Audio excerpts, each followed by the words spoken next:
Sejatinya apa itu yang dikatakan kebaikan di dunia dan kebaikan di akhirat? Rasulullah bersabda, hadis riwayat Tibrani, arba'un min u'tiyan ya'tiyahunna faqad u'tiya khairud dunya wal akhirah qalban syakiran wa lisanan zakiran wa badanan ala batala sabiran ala bala sabiran wa zawjatal la tughi bi nafsiha wala malihi. Ada 4 hal, 4 perkara barang siapa yang mendapatkannya atau orang-orang yang mendapatkan 4 hal ini, 4 indikator ini, maka dia sudah dianugerahi kebaikan dunia dan akhirat. Kebaikan di dunia itu, di akhirat itu terletak pada hati yang selalu bersyukur. Di awal kita katakan tadi, kita bersyukur atas segala rahmat dan nikmat yang diberikan kepada kita semuanya.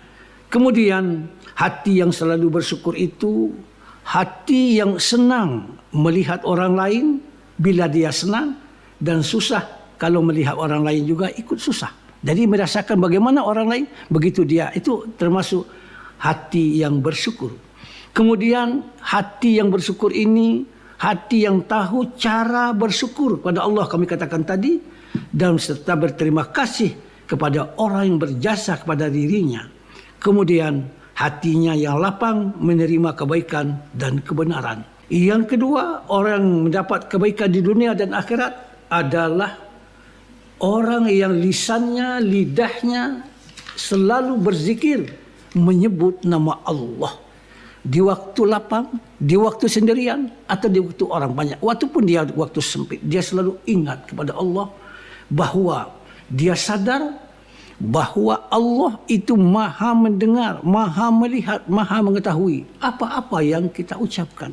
Dan di samping kiri kanan kita ada malaikat yang mencatat semua perbuatan kita, semua ucapan kita. Dia sadar waktu itu. Adapun yang ketiga, untuk mendapatkan kebahagiaan dunia dan akhirat, orang yang selalu sabar dalam menghadapi bala atau bencana, ujian. Ujian itu tidak saja bersifat keburukan, tetapi ujian yang paling berat kata Rasulullah adalah ujian bila diberikan rahmat dan nikmat Allah Subhanahu wa taala.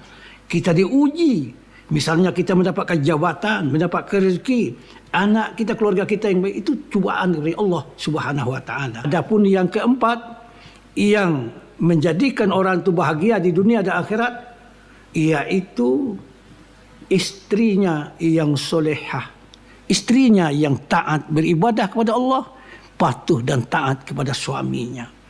Para pendengar RI Sungai Penuh yang kami hormati, puncak kebahagiaan dunia dan akhirat adalah ketika seseorang berhasil menjadi hamba Allah yang taat dan makhluk sosial yang baik, memiliki hati yang bersih dan memiliki ilmu pengetahuan, kemudian menjauhi hal-hal yang tidak berguna, kemudian dia bila mempunyai harta menunaikan zakat, menjaga kemaluannya, menjaga amanah dan janji, mencintai akhirat, dan banyak membaca Al-Quran.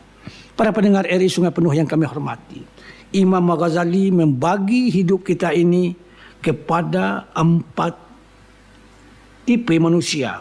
Pertama kata beliau, sa'idun fid dunya wa sa'idun fil akhirah. Ada orang yang bahagia di dunia dan bahagia di akhirat. Maksudnya apa? Dia beribadah kepada Allah, taat kepada Allah, kemudian dia mempunyai harta, badannya sehat, keluarganya harmonis, dan tidak ada memakan harta yang halal, yang haram, dan baik dengan manusia yang lain. Artinya apa?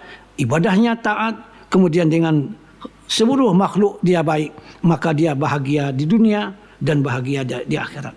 Yang kedua kata Imam Ghazali, sakiyum fid dunya wa sa'idun fil akhirah. Ada orang yang sederhana hidupnya, tidak banyak hartanya, kita katakanlah miskin, tidak berpunya, tetapi taat ibadahnya. Dia sengsara di dunia, tetapi bahagia di akhirat. Dan yang ketiga adalah sa'idun fid dunya sakiyun fil akhirah wa sa'idun fid dunya. Ada orang yang hartanya banyak, pangkat, jabatan, anak-anaknya berpendidikan, tetapi dia tidak beribadah kepada Allah, enggan melaksanakan sholat, punya harta dia tidak memberikan hartanya berupa zakat, infak dan sebagainya. Dia tidak peduli dengan tetangga dan sebagainya. Memang dia celaka di akhirat dan bahagia di dunia. Yang keempat, yang paling celaka adalah sakiyum fid dunya wa sakiyum fil akhirah. Hidupnya melarat, tetapi dia engkar kepada Allah, memakan harta yang haram, kemudian apalagi dia tidak ada hubungan yang baik dengan sesama manusia dan ibadahnya jauh daripada Allah. Ini artinya celaka di dunia, celaka di akhirat.